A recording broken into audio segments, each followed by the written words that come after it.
Okay, so here's my one. So all of that seems right to me, and it seems like the ways in which you build coalition. But I also want to just draw attention to the specificity as well around the policing issues, especially for those who are undocumented or who are in communities where people are undocumented, where their loved ones, friends, family members are there. Because it is not just about being shot unarmed. It is about a kind of violence that occurs as a result of the relationship between federal policing, immigration agents, local agents, the kind of, financial incentives that come from incarcerating undocumented people. So I want to talk about the daily violence that is, it's not a Latino Ferguson, it's a Latino, its own thing, right? That is about the ways in which these police relationships are about, again, policing these bodies, these identities, not the idea that people have done something, but just who they are.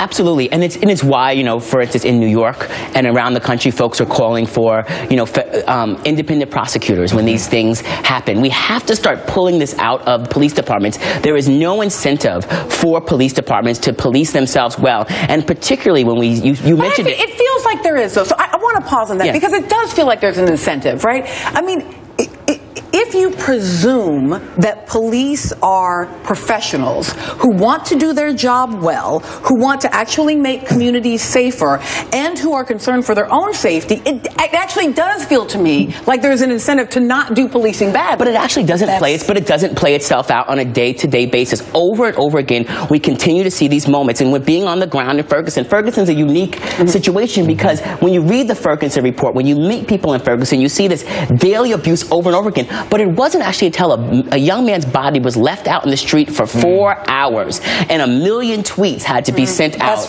until the national media actually paid any attention. So the daily abuse over and over again, and the lack of sort of calls from national police unions. I testified at the President's Commission and sat next to the head of the police union where he said nothing needs to be done. Okay, so how do you speak to that? Yes.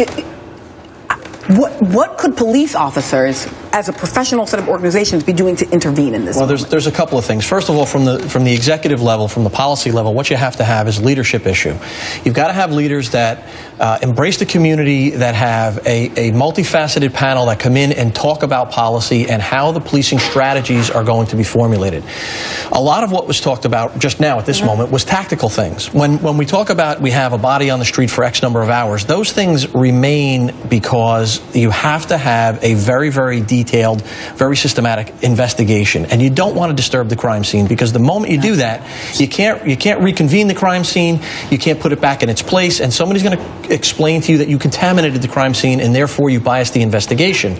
So you leave it, you conduct the investigation, and then you move on from there. And you leave the body in the street for 4 hours and you don't even have pictures. Uncover, I mean, come on, this was one of the worst investigations you could ever have. I think the problem is that some policing believe that their role is to control black and brown people and Native American people, and that it's not about protecting. Well, and let me also just say I want to push beyond. I don't want to lose a particular thread here. I don't want to lose a particular thread here because we move so quickly to Ferguson. And I think in a certain way it is exactly indicative of what you were talking about, Rule. That to sit for a moment with part of the problem around the policing of undocumented bodies is that presumably it is law. It is a law question. And so part of what I want to do is move to a human rights question, because part of what happens is if we're talking about undocumented immigrants and the notion is, well, they're lawbreakers and therefore we have a right. Okay, we got more on this still to come. We're going to talk about the new stop and frisk capital of the country. That's next.